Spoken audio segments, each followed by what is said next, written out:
Bueno, muy buenas tardes a todos, ¿cómo están? Muchas gracias al Centro Comercial La Casola por la invitación, a Alexander Buitrago, a Janet, a Juliet, a Liliana y a Centro Comercial La Casola. Por abrir este espacio, un espacio muy interesante, la primera feria del libro en Zipaquirá, en el Centro Comercial, y seguramente que será la primera de muchas venideras, ¿no? Entonces yo sí celebro personalmente estas iniciativas y por eso pues nos gusta contribuir al desarrollo de las mismas. Bueno, mi nombre es Gustavo Laverde Sánchez, yo soy profesor de biología egresado de la Universidad Pedagógica Nacional, y usted dirá, en una feria del libro y en un evento literario, ¿cómo es esto de la biología, no? Por resulta que a la parte de la biología, pues yo venía desarrollando una actividad en torno a la promoción, la divulgación de la cultura científica y de la literatura. Yo tengo 2 libros de cuentos publicados, microrelatos, y he participado en concursos de cuentos y he sido finalista, y he encontrado como en la literatura y en una oportunidad para divulgar la ciencia, ¿cierto? Entonces, también me ha dado la tarea como de ver cómo esto funciona, y pues la conferencia que les quiero compartir hoy es esa experiencia de cómo es que los científicos han logrado promover la ciencia a través de la literatura, ¿sí? Con el profe Alexander aquí presente, tenemos en la universidad que trabajamos con la Santo Tomás un programa radial los jueves en la noche que se llama Lideradamente, y allí pues tenemos ese tipo de reflexiones. Lo mismo que el viernes a la mañana tenemos un programa llamado Narrando la Ciencia, que trata sobre biografías de científicos. Eso me ha permitido ir compilando información e ir organizando como una especie de unidad o de criterio o de categorías para ver cómo es que funciona esto de la divulgación científica desde la literatura. Y pues el tema de hoy lo ha dividido como en 3 partes. La primera parte, el científico como personaje, ¿cierto? En las novelas. La segunda parte, el científico como divulgador de su ciencia. Y la tercera parte, alcanzamos el científico como literato al margen de la ciencia, ¿sí? Digamos que produce obra literaria, pero no la produce basado necesariamente en la ciencia. Para eso nos vamos a referir a 3 o 4 autores principales. Esos autores nos van a ir llevando como en la idea de cómo es que trabajan o cómo se vive la ciencia desde esta perspectiva. En la primera etapa, en la presentación, pero en la primera etapa nos encontramos con el científico como personaje, ¿listo? El científico como personaje, y para eso vamos a hablar de una autora muy reconocida, Mary Shelley, la reconoce, la autora de Frankenstein, la novela de Frankenstein, que el nombre verdadero de la novela es El moderno Prometeo, ¿cierto? Este libro surge de una apuesta en un encuentro que tuvo Mary Shelley, su esposo Percy Shelley, otros poetas como John Byron, que ya se ubicaron en la época, empezando en los 1800, y otro que en ese momento se me pasa, que decidieron hacer la historia terrorífica más cruenta posible. Y Mary Shelley diseña el borrador de bosquejo de lo que es Victor Frankenstein como personaje, un médico apasionadísimo. No sé si conocen la novela, se la recomiendo, o las películas. Recomiendo mucho la de Kenneth Branagh con este actor que es muy famoso, Robert De Niro. Es la mejor versión, no soy reconocido, pero es la mejor que yo he encontrado. Y uno encuentra que en Victor Frankenstein hay pasión, hay amor por la ciencia, hay gusto por la ciencia, y sobre todo hay una autora muy culta en ciencia. Y quiero rescatar eso porque Mary Shelley, a pesar de ser tan joven y vivir en un escenario tan contrario a ser mujer que ser joven, ¿cierto? Para publicar, que era la época victoriana, sí tenía muy buenas relaciones, especialmente con Erasmus Darwin, el abuelo de Charles Darwin, el escritor del origen de las especies. Y todo lo que ella plasma desde el punto de vista científico tiene un asidero en las conversaciones que se daban en la época de la ciencia, especialmente el galvanismo, que era pues, el uso de la electricidad para mover músculos. No sé si recuerdan un experimento de una rana a la que le han quitado la piel, le ponen unos cables y la rana mueve las patas. Eso es el galvanismo. Bueno, los biólogos a veces hacemos experimentos que no... Yo lo describo como sencillo, pero sí es muy gráfico. Entonces, Mary Shelley toma esos datos y por eso es que ella concluye que si es posible darle la vida a un ser, puede ser a través de la electricidad, ¿cierto? Y todo este aparataje discursivo que ella monta y que resulta muy bien, a tal punto que mucha gente de la época creyó que eso era posible.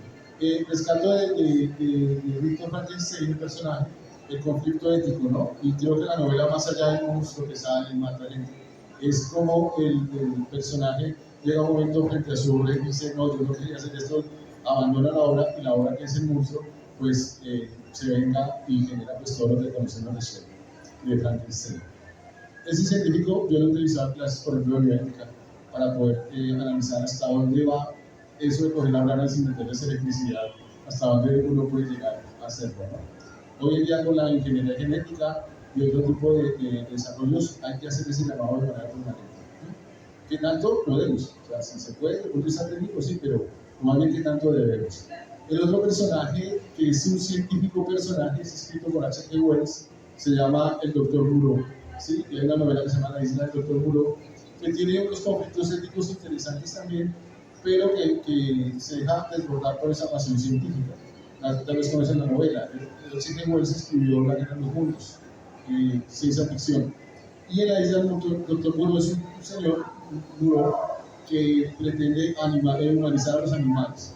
Estamos ubicados en el siglo XIX otra vez, entonces no hay ese desarrollo genético, no tenemos ese discurso, pero la idea es que a través de unas cirugías o unas operaciones se puedan animalizar a tal punto que tengamos humanos provenientes de animales como cerdos, como monos, como gatos, como perros.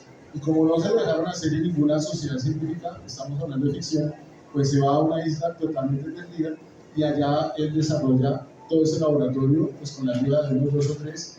Y el personaje central, porque la novela está escrita en primera persona, llega por accidente, naufraga el barco y llega allí y se encuentra con todo este mundillo terrible, donde Wells pone otra vez en evidencia esa necesidad de la ética y de ponerse, digamos, unos límites frente a las cosas. Lo curioso de Moreau como personaje es que cuando a él se lo cuestiona por qué hace lo que hace, él tiene toda una razón, ¿sí? Y él cree que no está haciendo nada malo, al contrario, que lo que él está haciendo es revolucionario, que es la gran cosa que la humanidad necesita, a pesar de que narran ahí noches de terror, porque el tipo lo que hace es cortar al animal, le va agregando partes, le va poniendo facciones, el animal cobra cierto grado de lenguaje de conciencia y los gritos son terribles porque las operaciones se hacen de manera nocturna. Entonces, el científico como personaje, saliendo ya de estos 2 ejemplos, ¿qué nos encontramos? Con una idea que se tiene sobre el científico, ¿cierto? Que es una persona que es capaz de cualquier cosa, que es el que se viste de bata. Si usted mira en las películas, en las caricaturas, el científico siempre es el malo. ¿Sí? Miren, por ejemplo, Phineas y Ferb, el científico está ahí loco, llegando a hacer cosas malas. En las chicas superpoderosas, el mono que los persigue también es un científico loco. O sea, siempre el científico ha sido reivindicado como un personaje que está dispuesto a lo que sea por encontrar razones de verdad. Y yo consideraría que ese es producto de esa imagen que se genera en la literatura, ¿no? Hay un autor muy valioso que se llama Julio Verne. Julio Verne sí recupera al científico explorador, al científico creativo, ¿sí? Y si ustedes han leído la obra de Julio Verne, se dan cuenta que también es un tipo muy culto. O sea, Julio Verne estaba metido en el escenario de la ciencia, de la cultura de la época, y promueve unos libros de ciencia ficción que a la postre se han convertido, bueno, en realidad, pero por lo menos se han parecido mucho a lo que ha pasado, ¿no? Viaje al centro de la Tierra a la Luna, La isla misteriosa, 20.000 lenguas de viaje submarino. Uno se encuentra que hay discurso técnico literario, o sea, no es un discurso para aburrir al lector, pero sí da pistas de que el tipo sabe cómo se arma una nave, cómo sería la Tierra por dentro, y empieza a salvar a ese científico explorador, que es otra imagen que tenemos de los científicos, ¿no? Ese de dónde viene, de los científicos reales, por ejemplo, del siglo XVI y XVII, incluso XVIII, como José Celestino Mutis es uno, Humboldt es otro, ¿sí? Se me olvidaba uno que se metió al Amazonas, el que fue al África, Livingstone, son científicos que se metieron a encontrar sus verdades y en muchas de estas ocasiones perdieron incluso la vida, ¿no? Bien, ahora el científico como escritor, todo científico es escritor. Lo que pasa es que, a mi parecer, a título personal, creo que se ha metido como la esquematización de manera muy grande en la divulgación de los productos científicos. Traduzco esto: se nos obliga a entregar siempre artículos científicos, tesis de grado y las normas APA y las normas Vancouver. Entonces una persona hace un proyecto y tiene que reducirlo a lo que diga la norma, a cómo citar, a cómo no sé qué, y todo ese tipo de cosas han hecho que la ciencia se convierta en algo frío, otra vez, ¿sí? Y que incluso al que no le gusta la ciencia, ni siquiera se sienta atraído por leer un artículo que diga diseño experimental de no sé qué, no sé qué, ¿sí? Pero los científicos sí tienen herramientas para divulgar. Y una de ellas, en su momento antiguo, digamos en el siglo XVI y XVII, eran las cartas. Por eso, gran parte de la obra literaria que uno puede rescatar de los científicos y científicas es su intercambio de epístolas o el lenguaje epistolar. Hay cartas publicadas, por ejemplo, de Humboldt. Se sabe que Humboldt escribió más de 3.000 cartas, ¿sí? Y que esas cartas son valiosísimas porque contienen información de los experimentos, de los descubrimientos, de las exploraciones, pero también de las reflexiones, de los temores, de los fracasos, de las cosas que no pudieron hacer. Y uno puede dibujar al Humboldt científico, pero también al Humboldt humano que está detrás de toda esa producción de ciencia, ¿no? Darwin, por ejemplo, Darwin es un personaje que también escribió mucho, como él era un referente en su tiempo, estamos hablando de 1850, pues también le llegaban cartas de todo lado. De hecho, no sé si ustedes conocen la historia del origen de las especies, que él va hasta Galápagos en el viaje que hace en el Lincoln, 5 años viajando en un barco, llega a Londres, él no le gustaba a la gente, entonces vivía cerca de Londres, en un pueblo muy cercano, no recuerdo el nombre, y se sentó a escribir su libro durante 25 años, más o menos, haciendo análisis con un régimen increíble. Él entraba a las 8 de la mañana a su escritorio y trabajaba sus 8 o 10 horas seguidas, ¿sí? Cuando termina, obviamente tiene un compendio de miles de páginas, ¿sí? Y de pronto le llega una carta de un señor que se llama Wallace, Y Wallace en 3 páginas le dice, eh, él ha encontrado que las especies se reproducen, que hacen, que no sé qué, todo el tema de la evolución, todo el tema de la selección natural. Darwin lee esa carta y dice, es igual que todo lo que he hecho durante 25 años. Alfred Russel Wallace. ¿Y qué pasa? Hay un personaje que se llama Huxley, pero no Huxley del mundo feliz, sino el abuelo de él. Él es el del mundo feliz. Nosotros era Tomás H. Huxley, el abuelo de Darwin. Y Huxley, que era el mejor amigo de Darwin, es más, le decían el bulldog de Darwin porque lo defendía a capa de espada en los escenarios. Darwin era un poco sociable. En realidad, paréntesis de Darwin, hay 2 Darwins, ¿sí? El joven que va al barco, que era abogado y cazador, y el que llega, parece que llega con una enfermedad y se mantiene muy reservado. 2, Darwin tuvo una pérdida muy grande, que fue su hija, a la edad de 12 años, murió, y eso también le minó el gusto de estar entre la gente. Pero Huxley le dice, nos quitaron la teoría, hay que publicar ya. Y empieza esa campaña por publicar, se publica el libro, pero Darwin le reconoce coautoría a Wallace. La gente no sabe eso, pero Wallace y Darwin, bueno, la teoría se llama Teoría de la Evolución de las Especies por Wallace y Darwin, por mérito y honor que tuvo Darwin con él, con otro personaje que no se conocía. ¿Dónde se encontraron? En las cartas, ¿sí? Y esas epístolas se han venido compilando. Por ejemplo, los invito a que lean las cartas de Caldas, de Francisco José de Caldas.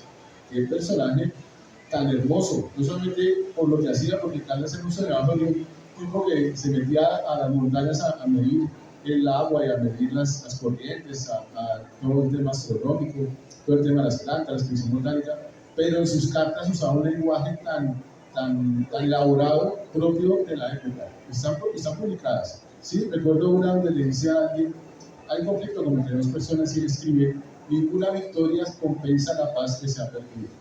Eso lo dice Francisco José Caldas en una carta dirigida a una persona sin una intención de que se fuera publicado, ¿no? Caldas también hace, y esa es otra parte de la divulgación, la revista, el semanario, que se publica mientras él estuvo vivo y cuyo objetivo era recoger todos esos trabajos que hacían los investigadores de la época, ¿no? Entonces, epístolas. Pero en este momento, digamos, hoy día, siglo XXI, la forma, además de los artículos científicos y de los libros técnicos que tiene la ciencia para divulgar, es el ensayo. Y hay unos libros de divulgación que se basan principalmente en el ensayo para presentar los avances. Te recomiendo 2 autores que yo admiro y quiero mucho. Uno se llama Stephen Jay Gould. Stephen Jay Gould era paleontólogo. Él incluso aplicó, no sé, más bien la agregó con otra persona, unos conceptos a la teoría de la evolución, por eso ya la teoría de la evolución hoy día no se la llama, se llama neodarwiniana, porque ya, digamos, si Darwin leyera lo que se dice de darwinismo hoy día, tendría diferencias importantes. Una de esas diferencias la puso Stephen Jay Gould. O sea, a él lo pone en un alto estándar de lo que es el científico o biólogo del siglo XX.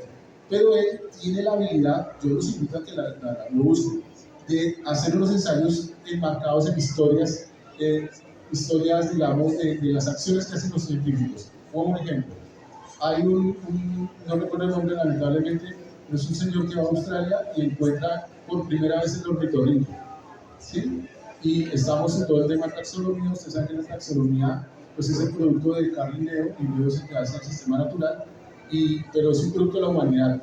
Si me preguntan cuáles han sido las grandes construcciones de la humanidad, yo diría sin dudarlo en un segundo, la muralla de China es una, y la construcción del sistema natural o la clasificación de las especies, porque todas las especies que hoy día reconocemos están clasificadas, ¿sí? Y están clasificadas bajo un criterio, bajo un rigor, y ese criterio lo puso Carl Linneo, ¿sí? Entonces, este Linneo pues tenía su sistema natural, y esa persona que encuentra el ornitorrinco lo presenta, porque ustedes saben, otra vez tengo que referir a cosas que no debimos haber hecho, pero se hizo.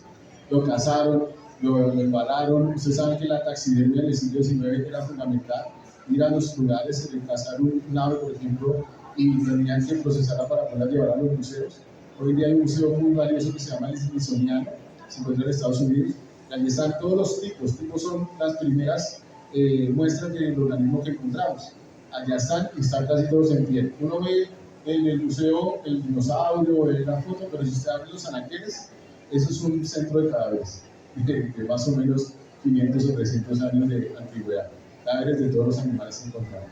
Llega el ornitorrinco a la sociedad inglesa, pues a la unidad donde lo estudian, y se va a Troya, porque no sabían si era un pato, si era un perro, si era un loro, no sabían. Entonces Gould, en vez de decirnos, mire, el sistema natural se hace así, esta es una especie, esta es una subespecie, no sé qué, nos cuenta una historia de pasión de este personaje por recuperar al ornitorrinco, y uno como lector, independiente que sea matemático, que sea músico, que sea biólogo, se entusiasma por conocer esos datos y de pronto se queda hasta ahí, pero hay algunos que profundizan. Pues miren que esa divulgación sí llega a lo que un señor llamado Rubén Pérez Tamayo, que se lo recomiendo mucho, es mexicano, yo también, escribió más de 40 libros de divulgación, decía, o sea, nosotros tenemos que llevar el lenguaje de la ciencia a la comunidad porque no hay científicos. Y Rubén Pérez Tamayo se quejaba de eso, o sea, en México unas cuentas que hacía no alcanza a ver un científico por cada 10.000 habitantes, eso es algo así, compararlo con otros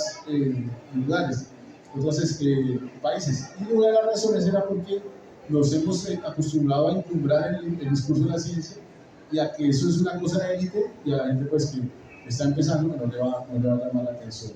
Yo siempre lo he dicho también que uno como profe de biología puede hacer unos 15 minutos de descripción de un organismo con una rigurosidad del lenguaje que el que lo escucha dirá, uy, ese tipo cómo sabe, pero no entiende nada. Y no es la intención. La intención es que nos acerquemos a los discursos científicos. Y todos son susceptibles de ser investigados. Miren la física. La física está en unas cosas impresionantes, en la antimateria, en los viajes del tiempo, pero pues quienes estudian física, jóvenes que se acercan a estos discursos motivados a veces por Carl Sagan, ¿no? Entonces, Stephen Jay Gould es un científico puro, reconocido, pero en la revista Nature cada mes producía un artículo, un ensayo que a la postre se convirtió en una gran obra. Los libros de él son Dientes de gallina y dedos de caballo, de los títulos, por ejemplo.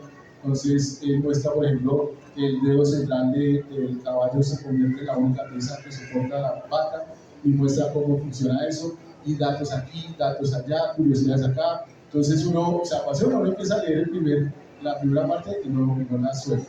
También tiene libros largos. Hay uno en particular que se llama La vida maravillosa, de World of Life, que habla sobre la historia de Walcott. Walcott es un paleontólogo que en el primeros años del 900 se va para Burdeos, en Canadá, y allá encuentra toda esa fauna del Cámbrico, la explosión del Cámbrico, el momento en el que aparece la primera gran cantidad de animales reconocidos en las áreas geológicas. ¿Sí me siguen? Entonces, este Cámbrico tiene 550 millones de años de antigüedad y tiene una cosa muy valiosa, es que son animales de cuerpo blando. Es como si se hubiera fosilizado una babosa. Entonces, una cosa impresionante. No hizo Walter se gana la lotería. Y Stephen Jay Gould narra esa aventura de cómo este tipo se va hasta la montaña de cómo pasan las noches, el frío, cómo ya está por desistir, y de pronto el caballo se desboca y se estrella contra las lajas y se cae un pedazo de montaña y ya aparecen las piezas. Y esa afán por colectar, porque no solamente son tan antiguos y de cuerpo blanco, sino que eran muchos, cosa que es increíble porque los paleontólogos pueden pasar toda la vida y no encontrar un cosa.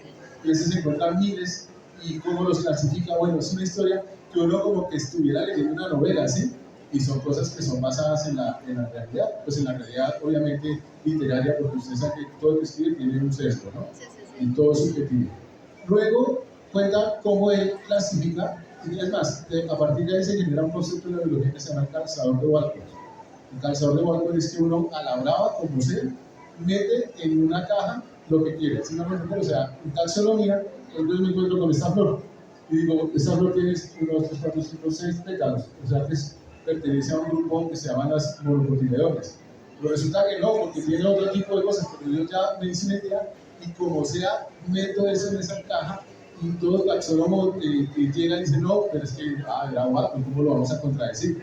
Y muestra una cantidad de errores. Es más, hay uno que se llama alucigenia. ¿Cómo sería este animal que él le puso por nombre alucigenia? Y resulta que él lo describió al revés. Entonces, cuando llegan, que es la segunda parte del libro, en 1930, un grupo investigador llamado, liderado por Harry Huntington, ¿de acuerdo? Ellos dicen, no, aquí hay que hacer una revisión. Revisa la obra de Walcott, que claro, tenía como 60% de errores de clasificación, pero lo que hace Gould es mostrar cómo también esta rigurosidad de la ciencia nos lleva a revisar, a identificar, porque una de las cosas graves que ha tenido la ciencia, y lo dice Richard Dawkins, es la sacralización de las personas. Entonces, la autoridad, claro, porque lo dijo Darwin, ahora, en ciencia, todo eso se puede ser cuestionado, todo eso se puede ser cambiado. Sí. El verdadero científico renuncia a la teoría que no explica las cosas. Le recomiendo un libro para eso, se llama La lógica de las revoluciones científicas de Thomas Kuhn. Él habla de cuándo las anomalías empiezan a presentarse. ¿Qué son las anomalías? Eso que la teoría no puede explicar y que en algún momento hay que cambiar el paradigma para poder explicar nuevamente el mundo, ¿no? Entonces vamos con científicos personajes, científicos que hacen divulgación. No puedo dejar por fuera a Carl Sagan. Carl Sagan, ustedes saben que él es físico, astrofísico, que alcanzó la cumbre de la ciencia. Fue el director de los proyectos Voyager 1, Voyager 1, o Viajero 1, que hablan en español.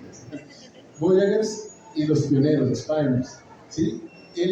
Todas esas fotos que conocemos en los álbumes de chocolatina, ¿se acuerdan? El Sol, de Júpiter, de Marte, todas las tomaron ellos en los 70s, ¿sí? Es más, hoy en día el Voyager es el objeto humano más lejano que tenemos en este momento, porque ya salió del sistema solar y ya tiene unos años recorridos y todavía de vez en cuando emite estertores de la muerte de la máquina, algunos datos como fotografías o cosas del entorno, ¿no? Estando ahí, ¿qué hace Sagan? Se da cuenta que lo que les decía ahora, la gente no se interesa. En un libro que se llama Cosmos, él hace una reflexión y dice, lograr llevar una máquina al límite del sistema solar para el 90% de las personas no les significó nada, ¿sí?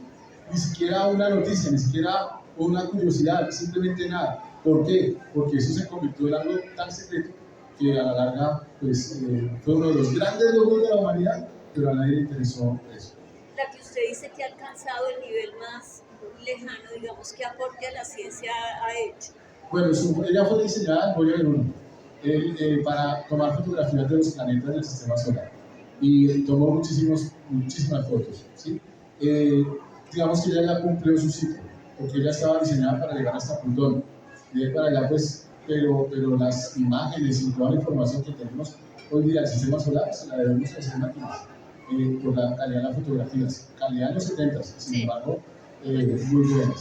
Hay una anécdota rápida, es que ya tengo el tiempo, que Sagan pide que se gire la cámara del Voyager hacia la Tierra y le toma una foto. Y resulta ser una gota, un tico azul en el espacio. Y él hace una reflexión que está en internet, se la recomiendo, se llama Un punto azul pálido en el espacio, y muestra cómo nuestro planeta, que es todo para nosotros, en realidad pues es una mota en el espacio. Y eso lo lleva a uno a tener una sensación ahí, sí, cambia la dimensión. Dice Sagan, si la Tierra se destruye, pues para nosotros sería el total caos, pero para el universo ni siquiera se daría cuenta del universo que la Tierra se destruye. Bien, Sagan empieza a escribir. Bueno, una cosa con los Voyagers, para apuntar a tu pregunta. En un momento de chispa, ¿cómo se llama eso? Se les ocurre enviar una lámina de oro con la información básica de la Tierra. Entonces los Voyagers tienen una lámina donde aparece el hombre, varón, la mujer, aparece una dirección con números binarios, la ubicación de la Tierra en el sistema solar, y la intención de Sagan es que alguien algún día encuentre eso y sepa que esa máquina que está por allá congelada en el espacio es producto de una civilización inteligente. Porque Sagan sí creía en los extraterrestres. No en los extraterrestres como nos lo muestran alienígenas ancestrales, sino en la probabilidad de que hubiera extraterrestres. Y él sí luchó toda su vida por comunicarse con ellos, pero infortunadamente nunca lo logró. Y el científico pues es pragmático, la evidencia es la que vale. O sea, en el momento en que usted dice, es que los círculos de los cultivos, el científico va a buscar en la evidencia, ¿no? Carl Sagan en su colección de libros empieza a generar ensayos, por eso los ensayos son tan valiosos para los científicos, reflexiones, aspectos históricos, y logra un libro que a mi parecer es un libro, a mí por lo menos fue transformacional, que es el Mundo y sus demonios, donde él hace un análisis del pensamiento científico, cómo se ve el cronológico, ¿sí? Obviamente eso está ligado al ateísmo, por ejemplo, porque no es que haya una lucha contra los dioses o contra Dios, o que uno tenga una idea de que, sino que son consecuencias de las reflexiones. Llega un momento en que dice Darwin, eso que nos explica la religión ya no me satisface, y busca pues otro tipo, no a mí, sino a la teoría, porque el científico sí se trata de deshumanizarse de su obra. Bien, Sagan tiene un documento que se llama Contacto, es una novela, él escribió una novela. En esa novela la personaje principal es una astrónoma que recibe señales pulsares del espacio, ella las interpreta y logra armar un mapa para una nave espacial para que se contacte directamente con quienes envían las señales. El sueño frustrado de Carl Sagan. Carl Sagan tuvo que haber soñado que él se lo llevaba a los extraterrestres. Yo no le imagino que él se paraba en la madrugada en la ventana para que lo llevara, pero nunca pasó, ¿no? Murió hace muy poco, ¿no? Murió muy joven, con los 65 años, con un cáncer muy agresivo. Bien, entonces el científico que hace una novela, pero curiosamente, perdón la expresión coloquial, lo cascan, o sea, no le va bien, que mal desarrollo los personajes, que las situaciones inverosímiles, que no sé qué, pero pues fue un éxito, incluso se hizo una película que se estrenó cuando ella había fallecido en el 97. Entonces, científicos escritores, hay muchos. Este señor Víctor Tamayo, muchos libros, ¿sí? Y cada vez más, la divulgación a partir de ensayos se ha vuelto muy popular. Hay otra forma el científico... Qué pena. O sea, su mirada, más o menos su visión científicamente hablando, se especula muchísimo y se habla muchísimo y se habla de supuestamente alienígenas que nos visitan, bla, bla, bla, bla, bla. Todo esto es cuento, paja, carreta, porque además nos dicen es que no todo se revela, hay verdades ocultas todavía. De eso que hay de cierto, que es especulación. Lo que pasa es que me voy a remitir a Richard Dawkins. Él hace una carta que se llama Carta a la hija. Estoy pensando el nombre de la chica. En esa carta le dice qué creer y no creer en ciencia, ¿sí? Son 4 páginas y se encuentra en internet. Y básicamente es, ¿qué es lo que el científico acepta? Entonces empieza, no creer en la autoridad. No es que vayamos contra la policía, no, sino porque alguien lo dijo. Entonces dice, sí, lo que les decía ahora, si Darwin lo dijo, eso no es garantía, pero nosotros sí lo hacemos. Es más, la norma Zappa, que Alexander sabe que yo tengo mis rabias con ellas, lo obliga a uno a usar autores para que se valga lo que uno está diciendo. ¿Sí? Entonces, está contradiciendo uno de los principios de la ciencia, que es no negar la autoridad, pero no basar sus argumentos en autoridad. Claro. De pronto, un científico que haya hecho un descubrimiento y no tenga como un respaldo de parte de otro autor, porque es un descubrimiento científico, ¿cómo podría entonces escribir en las normas Zappa ese hallazgo que hizo? Me parece difícil la pregunta porque si quiere, en ese momento, si quiere divulgar, debe cumplir con esas normas. Tendría que encontrar. Yo te respondería de 2 formas. Una, como diría una vez Gabriel García Márquez, nada es totalmente original. O sea, en este momento que uno diga que algo es un descubrimiento único, es difícil. Sí. Y segundo, lo que le pasó a Antoine Leeuwenhoek, no sé si conocen a Antoine Leeuwenhoek, fue el que descubrió los microorganismos. Entonces, me devuelvo a 1670, en la época de los microscopios. Él diseña un microscopio que es una lámina de oro con una gotita de vidrio, y él empieza a mirarlo, todo, él era vendedor de telas, entonces primero los tejidos, la calidad del tejido, y de pronto vio una pulga, de pronto vio una hojita, una ramita, y así se fue llevando hasta que encontró todos los paramecios, las amebas, y en ese momento nunca nadie había pensado ni siquiera que existían. Él entrega todos sus dibujos, porque además era un dibujante impresionante, y se los entrega a la Academia de la Ciencia, que es la holandés, pero lo iban a llevarse a la Inglaterra, y lo rechazaron. Pero no, esto es un loco, es un payaso, entonces no. ¿Y qué hizo Leeuwenhoek? Se puso tan bravo que dijo, nunca más vuelvo a compartir nada.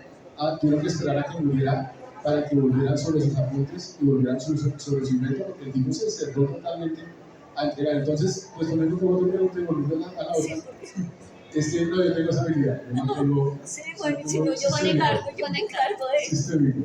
Entonces, volviendo a la situación, es muy difícil que venga una persona diga, encontré tal cosa, de manera individual. Porque también recuperó una frase del físico, ¿cómo se llama? Le cayó la manzana, Newton. Decía, esto que hago era el libro de física, lo hago gracias a que estoy parado en logros de gigantes. Se refería a que había otros que han trabajado y se ha aprovechado de alguna manera eso para llegar. Y volvamos a Dawkins. Lo digo Primero, porque revelación. también el tema se explota mucho en literatura, en cine, bueno, infinidad de géneros, y de eso vive mucha gente, no, No, y ahorita también. con las conspiranoicos, Y estamos conspiraciones en por boga con todos eso. lados. Segunda cosa que dice Dawkins, dice, no hay que creer por revelación, porque se me apareció la idea. Entonces, él toma como ejemplo un papa, Mayuras de Puntuales, que le preguntan sobre qué pasó con el cadáver de María. Y él dice, me encierro 40 días a pensar y salgo con la respuesta. La respuesta fue una revelación, era que creación de un cuerpo y alma. Ese es el ejemplo que él usa en esa carta. Entonces, el Pero científico volvemos a lo dice, mismo, bueno, pues, ¿cómo lo demuestra? por La eso. evidencia. El científico se basa en la evidencia. ¿Sí? No acepta, o sea, un científico no acepta eso como respuesta, pero tampoco lo niega en el sentido estricto de que no es así, sino que estamos a la espera de la evidencia. 3, la tradición, porque siempre se ha hecho así. Entonces, Dawkins le dice, no que hacen las cosas porque siempre se ha hecho así. Y un ejemplo que ponía mi profe de biología en la gloriosa universidad de la que decía, el arroz hecho en la olla de la abuelita. Es que siempre hay que hacer el olla de barro porque la abuela nació así, y siempre, y un día le preguntan a la abuela, ¿por qué hacía la rosa? Digo, porque ese día no tenía más ollas, o porque ahí cabía más, o por alguna otra razón, ¿sí? No porque tuviera algo en especial, ¿no? Entonces, te invito a que leas la carta. O sea, yo sé que el método científico implica eso, pero digo, usted por lo que ha investigado, por lo que sabe, por su información, ¿cree o no cree que eso sea una realidad? ¿Qué pasa ahí? Pues, Vuelvo a decir, entonces, todo el fenómeno es susceptible de ser investigado, todo. ¿Sí? El tema es cómo. Por ejemplo, hay un capítulo en el mundo de mundos que se llama un dragón en el garaje. Creo que ahí se resuelve. ¿Sí?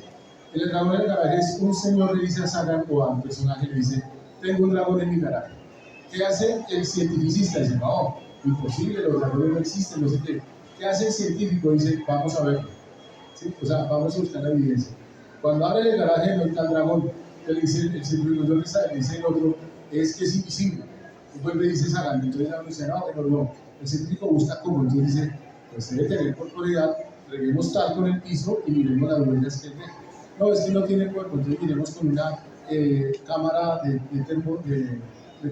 temperatura, y así va descartando hasta que al final dice que dice que un dragón que no se ve, que no tiene corporeidad, que no tiene temperatura, a un dragón que no existe.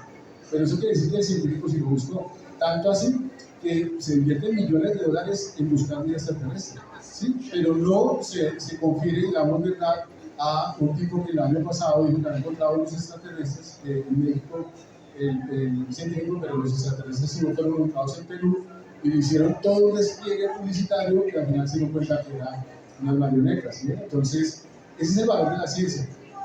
Salgámoslo de ahí, miremos por ejemplo el tema de la enfermedad. Hace como quizás hablábamos de una investigación de un señor que se llama Salomón Hacking. Salomón Hacking es un científico colombiano que diseñó una válvula para la hidrocefalia en personas mayores. en los años 50 del siglo pasado. Entonces hablamos con Alexander, porque con él comentamos, qué maravilla, o sea, la ciencia que le permite a Hacking decir, mire, ocurre este fenómeno, puede haber esta alternativa, vamos a comprobarla. Seguramente las primeras válvulas fueron un fracaso, pero en la medida en que fueron resolviendo los problemas, le han salvado la vida a miles de personas, si no cientos de miles de personas con esta válvula. Entonces, la ciencia con ese método tiene esa estrategia. Quiero suspender ahí y regresar rápidamente a los 2 minutos que me quedan a la entrada que les quería promover hoy, ¿no? Pues porque también hay unos científicos que cartas, ensayos, novelas, crónicas, y hay unos científicos que han hecho literatura. Y voy a referirme a 2 en particular. Uno que se llama Ernesto Sabato. Ustedes no sé si conocen que Sabato fue un científico físico que llegó a Europa a alcanzar también grandes posiciones en la física. Y un día dijo, no, voy a parar, no quiero más esto. A los 50 años, uno dice, los 50 años ya tiene la carrera realizada y decide hacer literatura. Y con tal éxito que hoy en día es uno de los referentes más importantes de la literatura latinoamericana y argentina. Claro, también es que vivió 103 años, ¿no? Vivió 103 años. Pero empieza a escribir novelas, escribe El túnel, Sobre héroes y tumbas, y ensayos. Absalón se me olvidó. Bueno, hay ensayos sobre el hombre, sobre la condición del hombre, y las novelas, pues, con personajes que sufren cosas interesantes. Hay uno en particular que se llama Sobre héroes y tumbas. La mayoría de la gente lo conoce por El túnel, ¿sí? Esa novela, así, 700 páginas. Pero si usted se logra enganchar, es un drama terrible que viven allí los personajes de Martín y Alejandra. Martín es niño croata porque dice que la mamá cada vez que lo regañaba le decía que él ya lo iba a abortar y que debía estar en las croatas de Buenos Aires. Y Alejandra, pues como ese tipo mujer enigmática y digamos cliché, por una expresión de Cortázar. ¿Sí? Como sí, muy parecida, la rayuela. O la que uno quisiera, La maga de rayuela. algo así, la maga. Entonces, hay una cosa curiosa, y ahí viene la capacidad de Sabato como científico, es que hay una noticia que aparece donde una niña, una mujer, mató a su papá e incendió el cuarto en Buenos Aires. Tiene 5 líneas en un periódico. Y de ahí sale la novela como de 700 páginas que hace Ernesto Sabato. Ahí no está refiriéndose nada a la física, a sus intuiciones científicas, no, novela, o sea, literatura pura y dura. Es como si él, siendo científico, se entrara en un universo bien distinto, ¿no? Sí. Porque hay alusiones como esotéricas, bueno, no sé, de otro orden distinto de la que la ciencia no da siempre razón. Sí, de pronto tiene razón en el sentido de que busca la literatura para poder explicar las cosas que la ciencia, pues, formal no la vale. Pero ahí tenemos esa posibilidad. Y hay otro científico que escribió Lolita, Nabokov. Él también era ictiólogo, estudió sobre los peces. También no aparecen los peces para nada en sus obras, o sea, desarrollan ese ejercicio de escribir. Entonces vamos cerrando, porque ya se va acabando el tiempo de la presentación, pero quería comentarles que sí hay ciencia, que hay literatura, hay arte y ciencia que se pueden unir en diferentes escenarios. Ayer hablábamos sobre Vesalio, que es el anatomista del siglo XVI, que utilizó las técnicas de Da Vinci, las aprendió muy bien, y logró hacer un libro que se llama Humanis Corporis Fabrico, que fue publicado en 1547, y que es un atlas anatómico de tal magnitud que hoy en día todavía se puede utilizar como referente para algunas clases de anatomía. ¿Cómo lo hizo? Se enfrentó al paradigma, lo de la tradición. ¿Qué era el paradigma? Galeno. Galeno que fue en el año 120 más o menos al 200, más o menos 1300 a 1400 años de paradigma de la medicina, donde el cuerpo no se podía tocar, donde no se podía abrir el cuerpo. Este que era mecanicista puro, el mecanista era que concebía el cuerpo como una máquina y no como un templo, se pone a cortar. Y una de las críticas que le hacían a Vesalio era que, porque los doctores lo que hacían era hablar allá, el anfiteatro allá, y unos carniceros o barberos eran los que cortaban. No, el tipo dijo, no, el profesor que no se unte de sangre no es profesor de anatomía. Y se va con un dibujante él mismo y cogían un brazo y lo dibujaban, pierna y dibujaban, y encontraron muchos errores en Galeno, tanto así que sin proponérselo, Galeno queda en el pasado de la historia de la medicina y es la anatomía moderna, la basada en Vesalio. Entonces miren cómo el arte, el dibujo, ¿cierto? Se une con la ciencia y forman pues expresiones que hacen transformaciones universales. ¿Listo? Entonces, pues, la intención de hoy era contarles un poco sobre qué hacen los científicos y cómo divulgan su ciencia. Digo de manera consciente e inconsciente porque hay algunos que hacen sus crónicas o las hicieron y se convierten en ejercicios literarios que tienen como temática principal la ciencia. Entonces, ¿tienen alguna pregunta que hacemos a responder? Yo sí, porque es que hizo alusión al tema de la bioética y la pregunta sería cómo ve usted como toda la dinámica que está ocurriendo desde el punto de vista planetario en la ciencia con el tema de inteligencia artificial y cómo se inserta el tema de bioética en todo esto pues que está pasando. Sí, todo tiene su más y su menos, ¿cierto? Creo que era Borges el que decía que el libro era la extensión del cerebro, el lápiz la extensión de las manos, pues, uno de esos autores lo decía. La inteligencia artificial y la tecnología en general viene para ayudarnos a dar un pasito más en alcanzar la frontera del conocimiento. ¿Sí?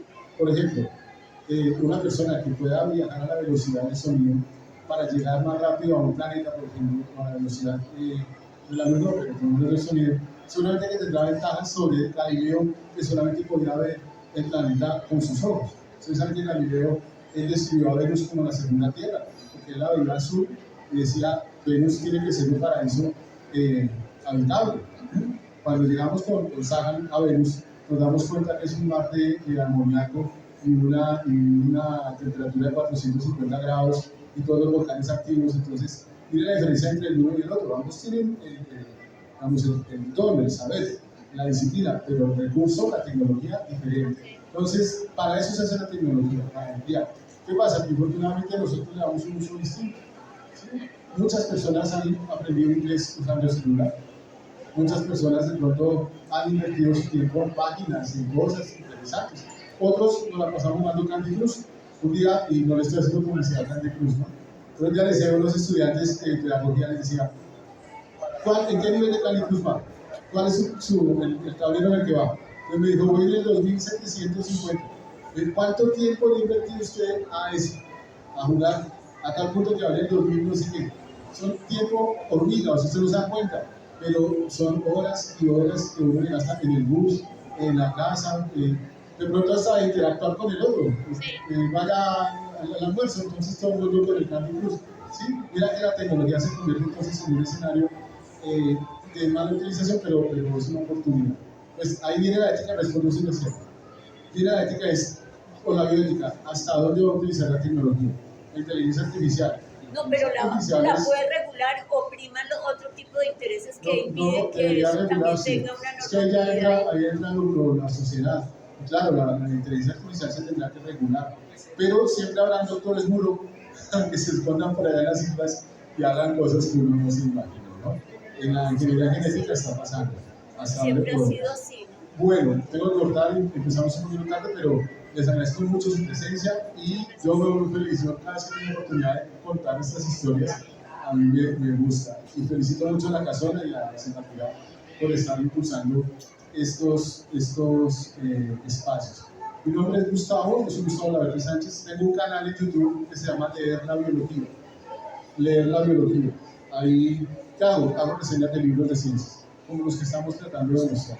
Programa de las 11 de los viernes. Y los invito a que escuchen en el escenario radio, la radio Nace Toto, el programa sobre las biografías de los científicos, viernes de 11 a 12.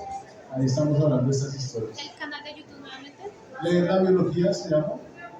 Ese es un canal sobre libros, un poco booktuber, estoy impulsándolo hasta ahora. Y tengo otro más viejito que se llama Biblioteca, donde cortamos. Y ese sí es de botánica. Si a usted le gustan las matas, le gusta saber cómo están compuestas las plantas, ahí ya no estamos hablando de literatura, sino botánica pura. ¿Listo? ¿Qué pena con esto? Mi nombre es Gustavo Laverde Sánchez. Me encuentran si yo no manejo muy bien las redes. Gustavo Laverde 65. Está en Instagram. Ahí estoy, pero hasta ahora estoy aprendiendo eso. Somos todos. Pero ahí en Instagram, Gustavo Laverde, y ahí está Ahí aparezco su yo foto con un libro verde. Sí, con una Es una mata. mata. Sí, es un mango que germiné, que les voy a regalar. Y se murió porque aquí en Bogotá, bueno, en Bogotá no se puede tener mangos. Gracias por estar aquí, los quiero a todos mucho y espero que se entusiasmen, busquen los autores, busquen otros libros. Digamos, cuando compre un libro, den la oportunidad a un autor de esto de divulgación científica y se van a encontrar con cosas maravillosas. Y la historia, por ejemplo, la historia de la medicina, la historia de la ciencia, es maravillosa. Los tengo que dejar, nos vemos en una próxima ocasión. Chao. Gracias. Oiga, Gustavo. ¿Cómo Usted la Es robó. Gustavo Sánchez. Gustavo Sánchez, la verdad. ¿No?